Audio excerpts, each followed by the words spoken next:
Hello, hello everyone.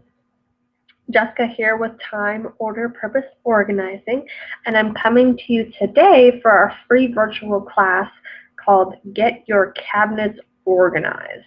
And this is going to be one of our free classes in the Fundamentals program, which we are getting started this year, and I'm super, super excited about. It's taking our foundations program that we've been doing and just amping it up and making it super cool. We have a lot of cool stuff going on. So I'm just going to give a couple minutes here to start for everyone to join us and get settled in. So I'm just going to hang out. I'm going to share with you my screen so we can get started as soon as everybody gets here.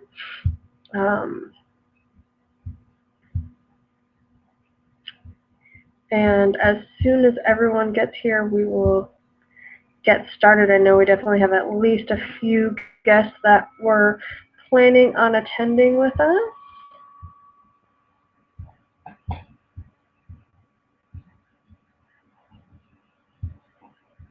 Oh, hang on. Having some issues sharing my PowerPoint, so it's good that we have a little bit of time before anybody joins us.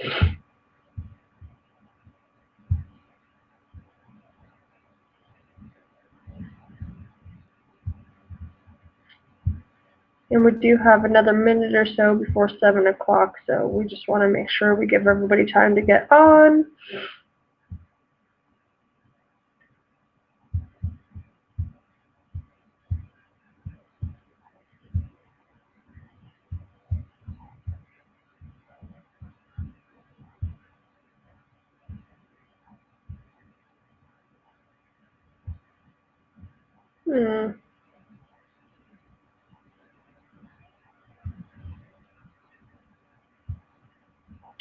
Weird.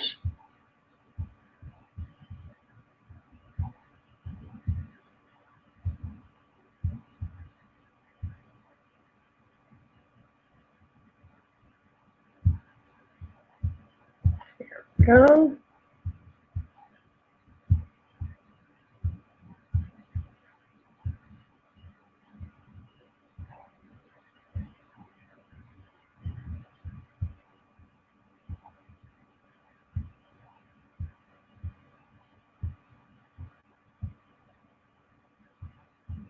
What? There we go.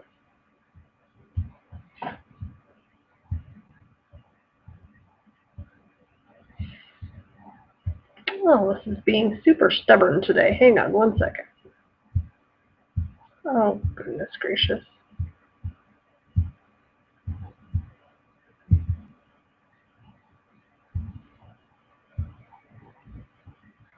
Okay. Well, I guess I will just get started, and as people join us, I will hopefully have some great interaction, and we can go from there. Otherwise, I look forward to sharing this with you all, and if you have any questions after the fact, please don't hesitate to just reach right out to me. I'd be happy to answer any questions, give you some suggestions for your personal situation, wherever you're at in your needs. So let's get started. As I had mentioned, this is our Get Your Cabinets Organized within the Fundamentals program. So I'm super excited to be offering that this year and looking forward to having some wonderful successes helping people transform their lives. So one of my goals this year is to help at least 52 families transform their lives this year, and hopefully you and your family can be one of them. Now, what we're going to go over is basically what are the problems that we're dealing with in our cabinets, and that goes from the cabinets itself to what actually happens because of that. How do we fix it? We're going to focus on three main aspects: small projects, accessibility, and purging. And then we're going to talk briefly on how do we maintain it, because that's the important part, right? We all are able to fix things momentarily, but how do we maintain it? How do we make it stick? And definitely going to have some ideas and suggestions for you at the end there. So what is your biggest problem area with your cabinets? Do you have an area that makes you just want to slam the doors, pull your hair, scream a little bit, maybe throw something? We all have them with our cabinets. I have cabinets that just don't fit anything. My cereal does not fit in any of my cabinets. Those types of things. And it's totally frustrating. So what are your biggest problem areas, or area, singular, however you want to look at it? And I'd really love for you to just take a moment to consider this and hopefully share.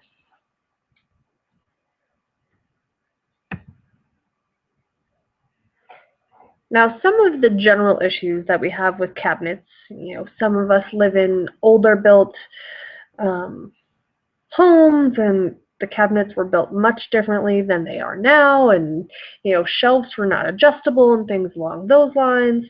Um, some of us are slightly horizontally or vertically challenged, and so we can't reach the top shelf without climbing, or the people that are 6'5", who wants to get down on their knees to get into their lower cabinets?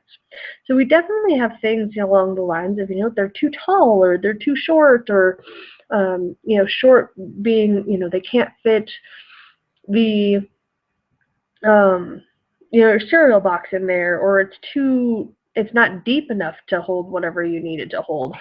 Or you have those random corners of deep abyss where things just get completely lost back there, and you can't even see. You need one of those magnum flashlights to look in there, and it's you could have ghosts back there. There could be a nest of things back there, and you would never even know it. Um, your elf on the shelf next year could be hiding. That's where they could hide all year long. You never even know. Um, another big problem people have is that the cabinets are not very convenient. Gosh, you have no cabinets next to your stove to hold your spices, or next to your sink to hold your glasses, or whatever the case may be. There's all these problems, or that cabinet that you can never actually open all the way. We have all of these issues just with the cabinets that make keeping our cabinets clean and tidy and functional that much more difficult.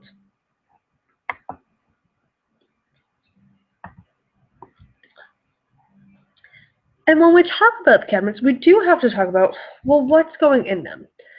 What are we actually using our cabinets for? And I'm primarily talking about kitchen today, but we can talk about, you can utilize this information for any of your cabinets. And so within the kitchen, we have our basics: your food, your dishes, your glasses, your pots and pans sometimes, general cookware. Some of the crazier things I've seen are car parts. I've seen model cars, toys, all sorts of stuff. There's definitely people that keep their medicine or their vitamins, nutrients, all of that type of stuff in the cabinets. You can see utensils in cabinets, cleaning supplies.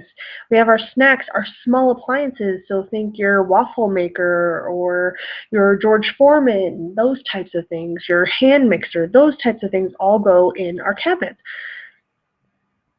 So when we break it down, there's a lot of stuff to consider of what's going in our cabinets. And that's just the typical stuff. I mean, if you have a really small apartment and your bathroom's next to your kitchen, maybe you're using some of your kitchen cabinets as a linen closet. Maybe you're using it as a dresser. Maybe you're using it as gift storage. There's so many different things that we could utilize the cabinets for that we need to keep in mind what is the use for them as we try and figure out, okay, what am I going to do with this?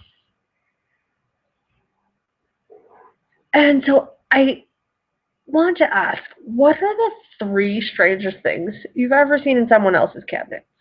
Maybe it's your own, but you can pawn it off on somebody else.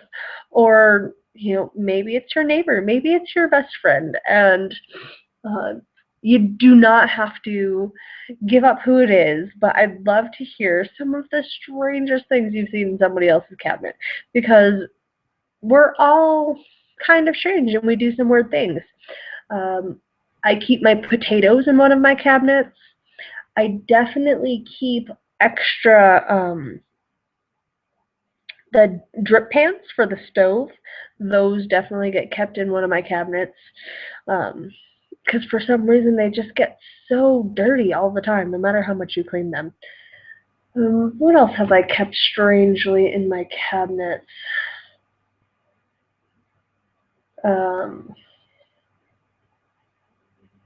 I've hid people's cigarettes in my cabinets when they weren't supposed to be smoking.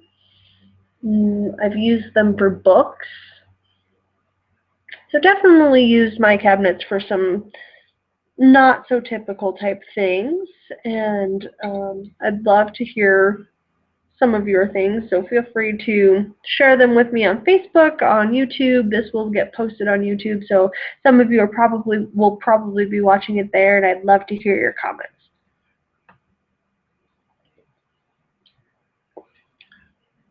With all of these things going into these cabinets that already have their own problems all in of itself, being too short, being too tall, not being deep enough, all of those things are having that crazy deep abyss.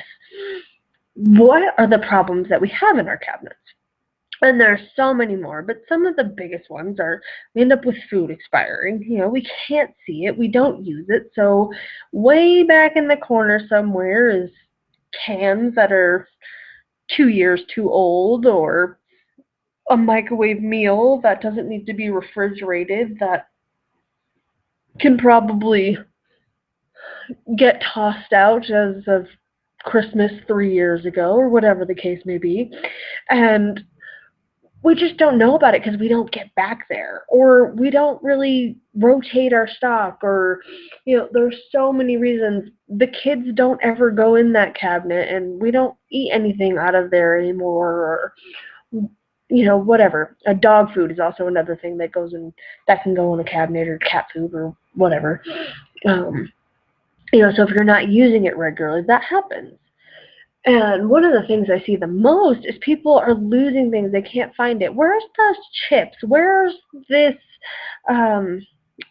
Where's my hand mixer? Where are all of these things that I know should be in that cabinet somewhere? And that happens for quite a number of reasons, which we'll go into a little bit in the how do we maintain it. But that can happen because somebody put it in the wrong place, or it got pushed behind something that it normally wouldn't be behind, or there's so many ways, reasons, and whys to why these problems happen. And that's a big thing that you need to consider is really, okay, so why does this happen? With the food expiring, well, we're not in that cabinet, or we don't really rotate the food when we get new food, so the new stuff goes right in front instead of pulling some of the older stuff to the front and putting the new stuff in the back.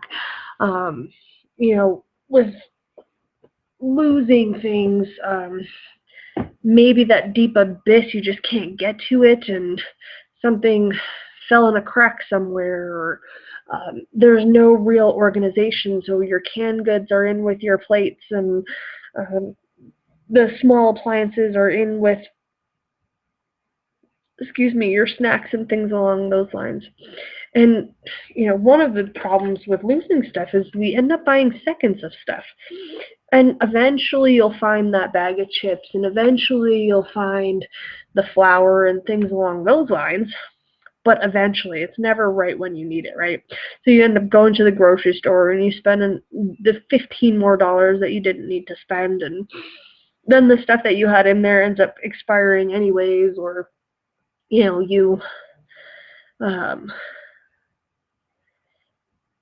end up finding it the next day after you've already opened the new stuff, and then you have two containers of open chocolate chips, or whatever the case may be. It's just, life is crazy and it's silly, and these things happen. They definitely happen regardless of your situation, but the key is trying to minimize those things, right? It's trying to take control where we can and figure out how to stop those things from happening. some other problems that we can have. This one's just me being silly, but, your kid ends up crying because the cabinet monster ate their favorite toy, and that goes into, like, things being lost, but, if stuff is just kind of being put wherever, and, there's no room in the cabinet, so stuff's getting put on the counters, and then people come, and everything on the counters is just getting shoved somewhere, and, oh, goodness gracious, it feels crazy, doesn't it? We get lost in the cycle of shuffling things around so often, and most of the time we don't give it a second thought until well after, and we're going, oh man, where was that bill that was on the table 2 days ago before Aunt Sarah came? And oh goodness gracious, I think it might have gotten thrown out. And then you have to worry about which bill it was, and was there a late fee, and all of these things, when we don't have a place in a home that works for our things, can create cyclical problems throughout the house. And so when we work on one area at a time, which is something we'll go into here shortly, then we can start eliminating or minimizing those problems and being proactive and keeping them from happening in the first place. So how do you normally deal with your cabinets? Is it something like some of the examples I talked about before? If we go grocery shopping, just shove everything in wherever it'll fit. There's no rhyme or reason. Snacks are in with regular food, which is in with baking food, which is in with the appliances, which is also in with your cups and plates and things along those lines. Is it just total chaos? Do you have some rhyme or reason? Do you have cabinets for different meal times? Do you have cabinets for different people in your home? Are you living in with roommates and each roommate has their own cabinet, so you really only have to worry about yours? Are you the type of person that has the doors off your cabinets so that you can see everything that you have? Me being a very visual person, this would probably drive me crazy. I like the idea of being able to see like my plates and glasses if they were all matching, which currently they're not, and looked pretty and all that stuff. But for me, I like to have things behind closed doors. I like clean counters. I don't really like stuff hanging out on the counters and all of that stuff. So for me, my cabinets generally are very segmented. There's a cabinet for coffee and snacks, both of which I generally try to stay away from. Coffee because it doesn't sit with me very well. I don't like anything about it. I'm one of those weird people. And snacks because, well, I'm trying to be healthy and don't want to eat all of the, somewhat sugary snacks, or not that we have too many of those in the house, but, just trying to be more cognizant of what I'm eating. And so we have our dishes and glasses cabinet, and then we have our baking cabinet, we have a spice cabinet and oils and things along those lines, and then we have our regular food, and the food is split up by shelf. And of course I'm an organizer, so everything is crazy organized, and the 9 and the 13-year-old in the house want to go crazy and sometimes yell at me for how organized I am, but it's who I am and how I've always been, and that's how my cabinets have always been. So how do your cabinets work? Do you have a pattern for how you work with your cabinets? Do you not at all? Usually, even when we don't think we have a pattern, we do. So if your pattern is to come in and put everything in the cabinet and wherever it fits, that's a pattern. Even though it seems like there's no rhyme or reason, if it's the same thing you do over and over again, then that is your pattern, which is totally fine. And I want to really stress that I work no judgment. So everybody is very different in how they deal with things and how things work for them. I'm a firm believer that if you can get organized, it's going to make a lot more things in your home, life, family run that more smoothly But organized is a very relative word. So it has to be your version of organized that you strive for, not somebody else's. And if having different cabinets for different food types and different shelves for different food types sounds absolutely insane to you, then let it be insane to you. It's totally okay. You don't have to get on my page with all of this stuff. I'm just here to give you tips and tricks of how to potentially make your home and your life work better for you.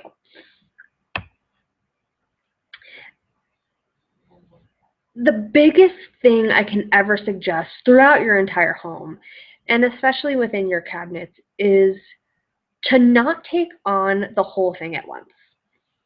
A kitchen is hours and upon hours of going through all of your stuff and making sure that, um, you know, there's so many things that you have to consider when organizing the kitchen, and therefore I really, really encourage you to consider small projects. And for some, that can mean a whole cabinet. It can mean a shelf. It can mean a drawer. You can separate it out by the types of items you're working with. So collect all of your Tupperware. I just did this the other day, and there'll be a blog post up about that later today with pictures and everything of, going through my Tupperware and what was the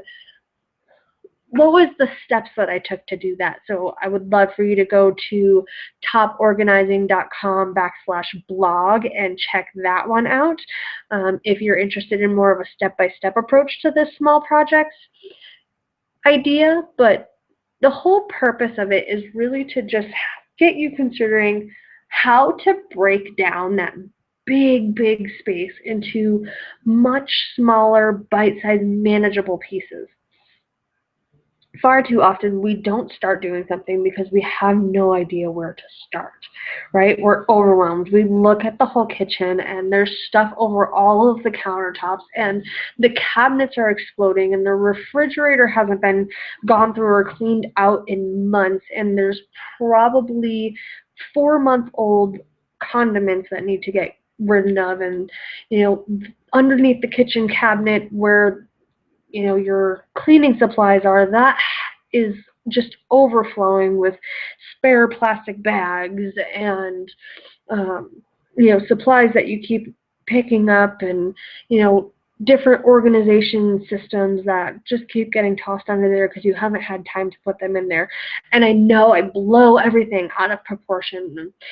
For most of you, that's not the case. That's not where you're at. You just need a little bit of help. But for those people that are in dire straits where things are just, you walk in your kitchen and you just want to walk back out. You don't want to make a meal in there. You don't even want to sit in there.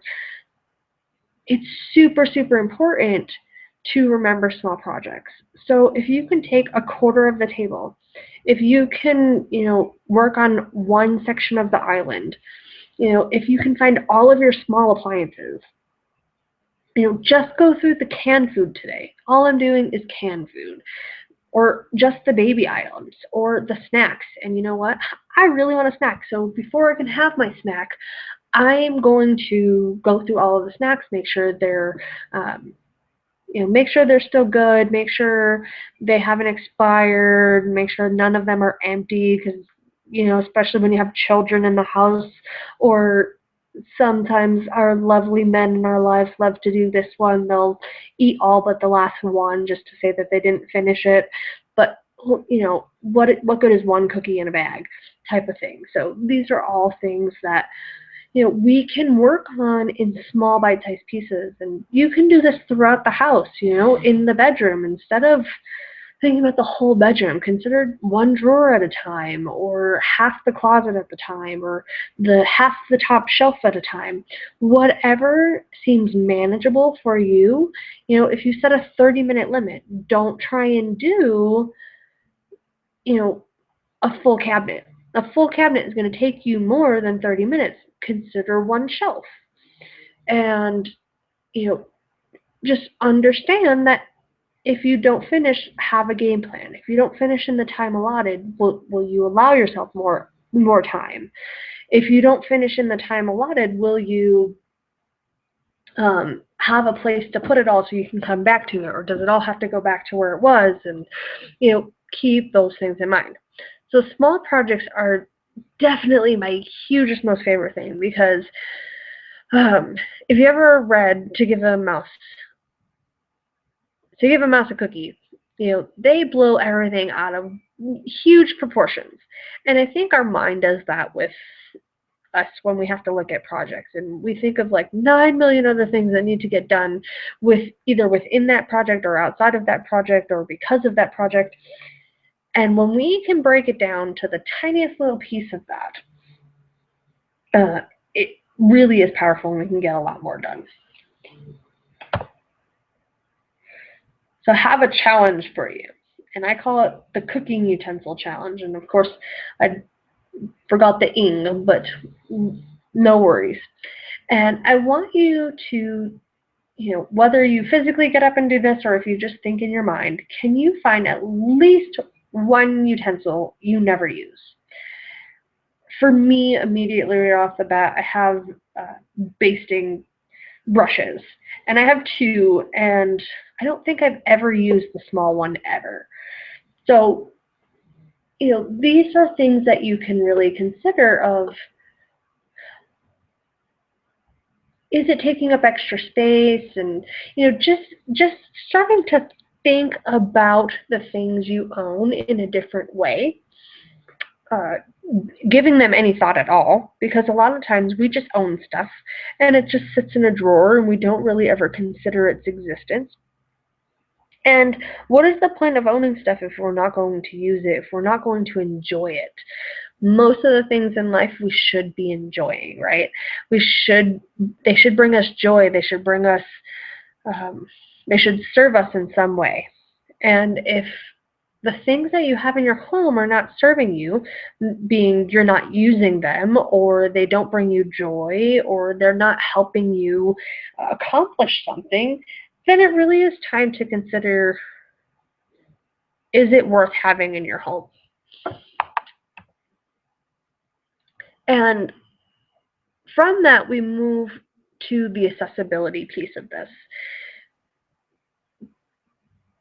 Far too often, we have a lot of things in our lives, in our kitchen primarily, that we use a lot that are nowhere near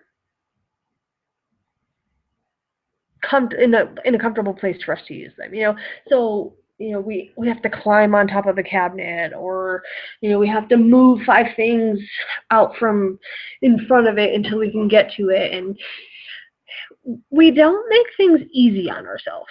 Or we want to use something. Let's say we just got that bread maker, and you know we're really trying to be more health conscious and you know make our own bread, but the bread is in the far back corner of that lower cabinet. It's a matter of out of sight, out of mind for a lot of things. And so this is part of the reason why we try and get organized, so that we can better know, see, and use the things we have, right? So if we can see that utensil, you know, that baster, maybe I would make bread a little bit more, or maybe I would, I don't know what I could use that for. I'll have to keep thinking on that.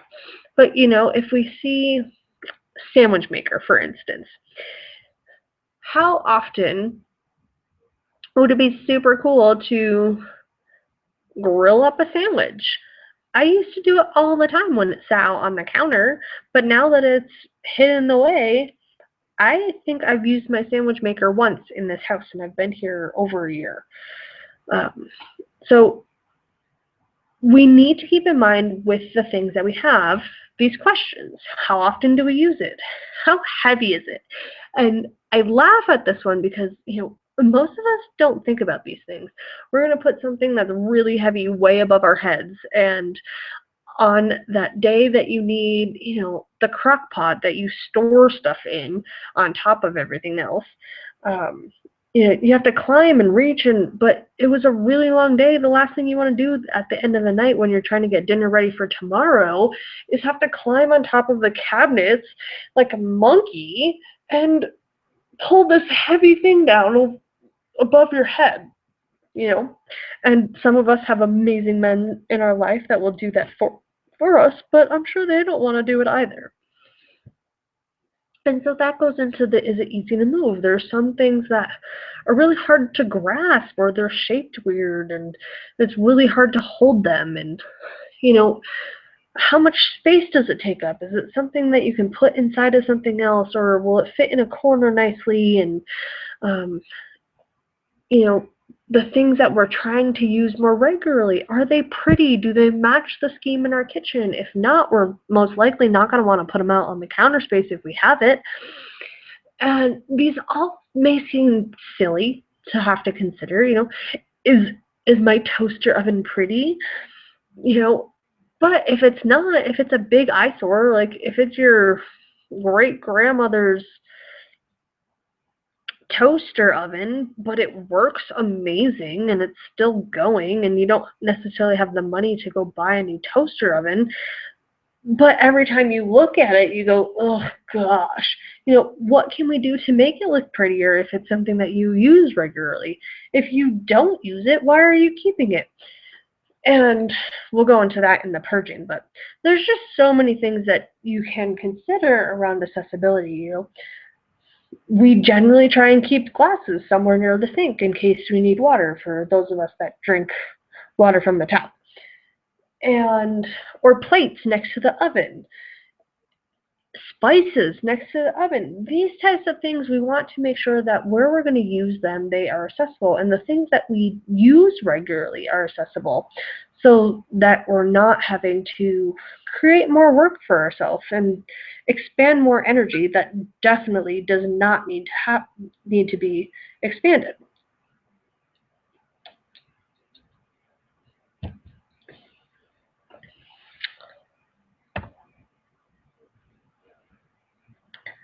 And with that, I want you to consider, are there, and if there are, what are they, the items that you're always having to climb for or move half of the kitchen to get? For me, one of the things that I have to move a lot of is if I ever want to make soup, or if I want to, make lobsters or anything like that, and I need a really, really big pan, I keep all of the lids of my other pots and pans in my big pot, which is not usually an issue because I think I make sauce like twice a year, and maybe once a year do I get to have lobster or something that really needs a big, big pot for. So for me, it's not a big deal to have to pull that out because I'm not using it regularly. But do you have an item in your kitchen that you use regularly that you need to make more accessible, so you're not climbing for it? We just got a griddle in this house, and I have a feeling that that's going to be one of those items that we regularly have to climb for, because the only place it really fits is on top of the cabinets above the stove. And if we want to use it, we're going to have to get it down and things like that. And we love breakfast in this house, so I foresee at least once a week having to climb on top of the counters to get the griddle down. But that's one of those things where, perhaps as time goes by and we do notice that we are using it every week, we can find a more accessible place for it. Or we can just invest in a step stool. I guess that would work as well. The little things in life, right? So the part that many of you are probably cringing at right now, purge. Nobody likes that word. And one part of me can totally understand it. The other part of me is a total, I just get rid of stuff all the time. I'm that person that goes through all my stuff at least quarterly, and it's like, oh, you're good, you're out. And I'm probably the person that throws away too much stuff. Every once in a while I'm like, oh, what did I? Oh, yeah, totally gave that one away. Whoops. Which is fine because ultimately, how often do I really use the things that I end up missing? Once, maybe twice a year, and if that's the case, I really don't need it. So I'm not asking you with this to get rid of everything you own. I'm not asking you to become a minimalist. I'm not even saying you need to do this. But I do find that it is often very important to purge, if nothing else, the food in your home. Within the fridge alone, we need to remember to check our condiments and check dates and things along those lines. But if you have canned food or packaged food at all that you're not regularly cycling through, you definitely want to take time at least 3 times a year to go through that food and kind of make sure you bring some of the older stuff to the front. And, within the purging thing, there's definitely, if you want to go big on this, if you want to really create more space for yourself, these are the questions that I normally ask. How much are you cooking or baking? Do you have a lot of baking stuff, but you bake once a year for Christmas? Are you, the type that really loves to cook, but you work 80 hours a week, so by the time you get home, you've already ordered takeout, but you have this amazing kitchen full of stuff? Is it a matter of needing to change your lifestyle, or is it a matter of letting go the idea? Far too often we all get this idea in our head that we're all going to be super healthy and we're going to be, amazing cooks, and we're going to cook 5 meals a week at home, or 21 meals a week at home, however you want to look at it. And it's just unrealistic.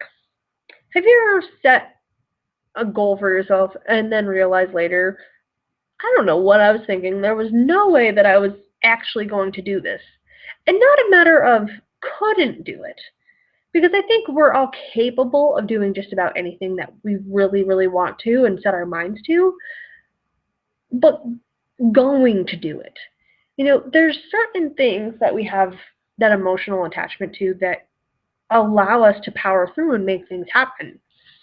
But, that person that has sat on the couch for 7 years and, has only seen a gym in passing on the road, is it likely that they're going to go to the gym 7 days a week for an hour and a half every single day right off the bat? Probably not.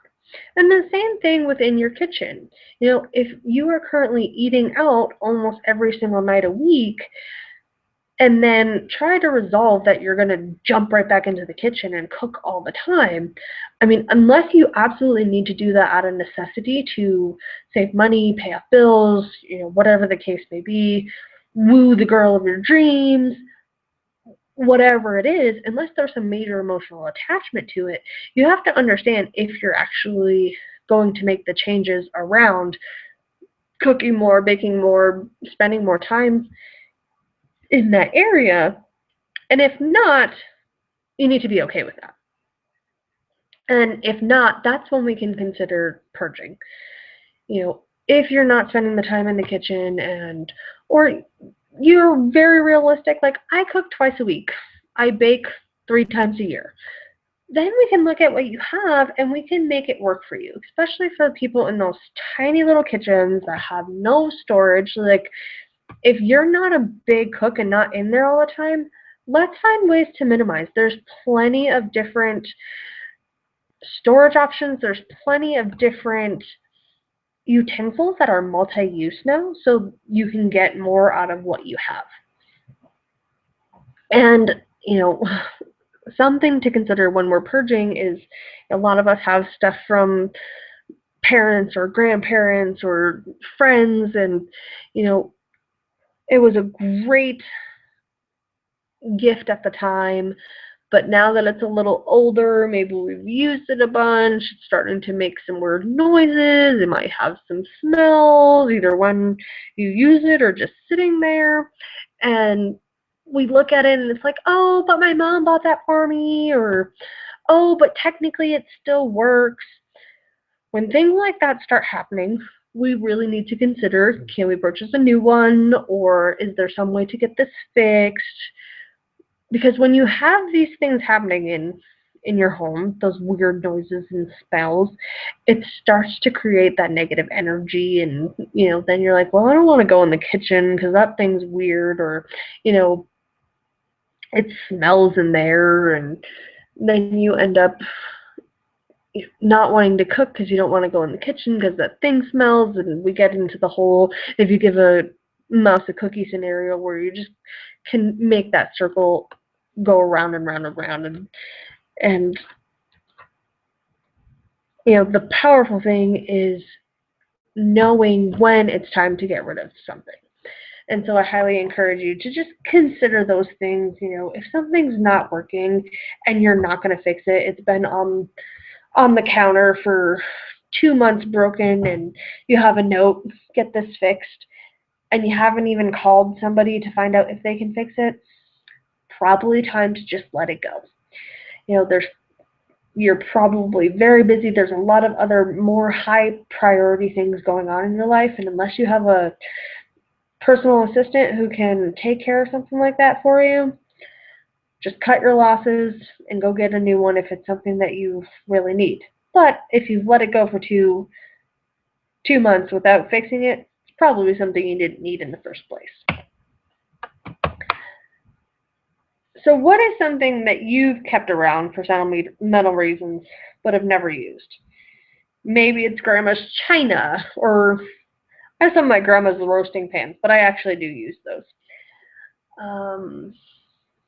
It could be all sorts of things, from napkins to, maybe someone gave you some jam or jelly, or pickled something, and they're like, oh, you should try this, and it's been sitting in your cabinet forever, but you don't want to get rid of it because some nice person gave it to you, or someone that really means something to you gave it to you. And those are the times we need to consider purging. But I highly encourage you to think about, what do you have that's been hanging around? Finally, we're going to talk about, how do we maintain after we fix things? After we've gone through, created our small projects, we've done some purging, we've made the things we use more regularly, or that we want to use more regularly, that much more accessible in our site. Remember, it needs to be in our site for us to use it most of the time. How do we keep this going? How do we keep things in place? How do we make sure that we don't get back to where we're at? And that really revolves around systems. You have to have some systems in place. And I highly encourage you to get a food rotation in place. So if you are purchasing groceries and you buy some pasta and you had pasta in the cabinet already, put the new stuff in back and bring the old stuff up forward. That's going to make sure that you're not having food expire on you and go bad and not being able to use it, and then you're wasting money. If you can make sure that you're rotating your food and keeping things fresh and up front, you're going to regularly know what you have in the cabinets in order to be able to prepare meals and things along those lines, and you're not going to be wasting money on food that never gets eaten. If you are a family, please, please, please, for your own good, make sure that you're including everyone in the process of putting dishes away, putting groceries away. This helps in a few ways. A, you're not the only person doing everything, which a family should be a team, and there should never just be one person doing everything. I'm very, very big on making it a team effort to keep the home to a standard of whatever you set. Again, the English language is very relative, so you need to know how you want to keep your home and be able to express that.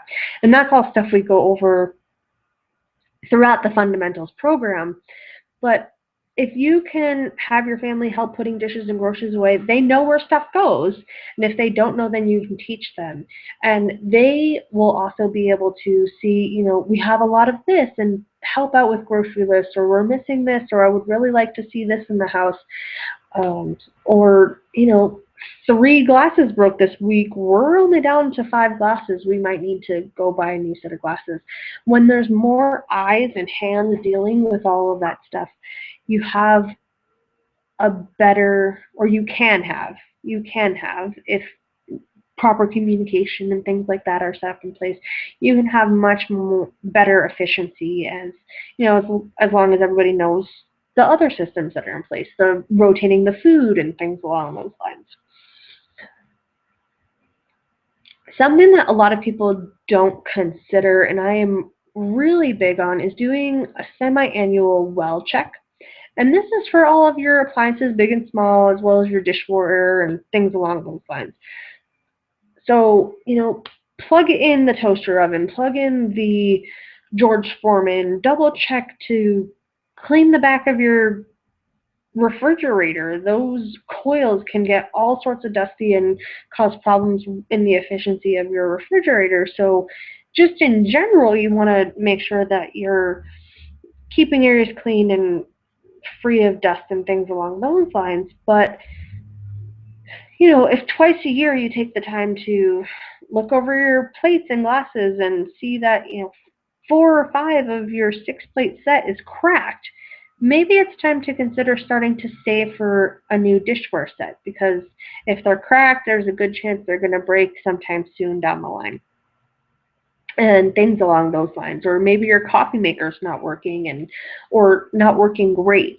But if we're checking them on a regular basis, or even every 6 months or so, then we can kind of start to plan ahead for when those might need to be replaced. If you are one of those people that is in that state of overwhelming chaos and just doesn't know where to start, I highly, highly encourage you to make a goal to do one small project, whether it's once a week or once a month, to get you to the place where you want to be, and then keep doing that. And anybody that is in a comfortable place with their organization, within their home, their life, I highly encourage you to do just a monthly small project of just kind of a catch-up, a cleanup. We go to the doctors once a year to get checked up, so it's good to give our home, do your file system. Give it a quick go through. Is there anything that you can get rid of? You can double check your food once a month, double check your utensils, and all of the small projects that we had listed earlier. Those can be a month-to-month thing, and just set up a calendar. Where are we going to be this month? And make it a point to spend 30 minutes, an hour, 2 hours, whatever you need for that area, to really maintain what you've created and made possible in your home. And the last system that I have that I really, really enjoy, especially for people that have smaller homes and much less storage space, is the in-out rule. And this varies person to person and family to family, but basically setting some sort of standard for yourself, whether it's 1 in, 1 out, 1 in, 2 out, or whatever you have. If you have a lot of stuff and you are nearing towards retirement and you're trying to minimize so that you can downsize at some point, maybe a 1 in, 3 out rule works for you. Or 1 in, 1 out is always a great idea to keep in mind, that if you're bringing something new in the house, you're going to need to find a home for it. And oftentimes that requires taking the home of something else, or at least a part of its home. You need a little bit of space here, so something gets moved over 1/4 of an inch to 2 inches, and so eventually you're going to run out of inches to steal from. And if we can remember that for everything that comes in, we need to be taking things out, whether through the garbage, through donation, through sales, through passing things down in the family.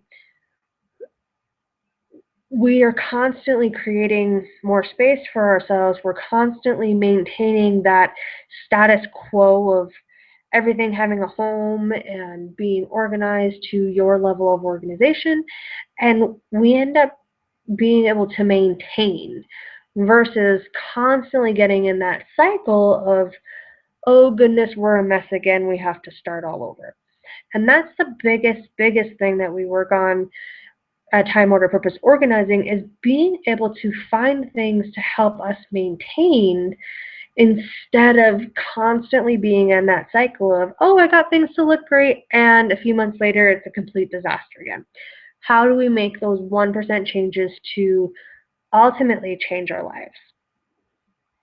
I would love to talk to anybody if you have any questions, if you need specifics about your kitchen cabinets, your bathroom cabinets, whatever it is. Call me, 203-915-0474. Let's chat. I totally would love to help you, give you ideas. I'm full of them. Some are great and some are terrible, and there's a whole bunch in between. And you never know unless you ask, right? So I really hope that you guys enjoyed this, that you got something out of it.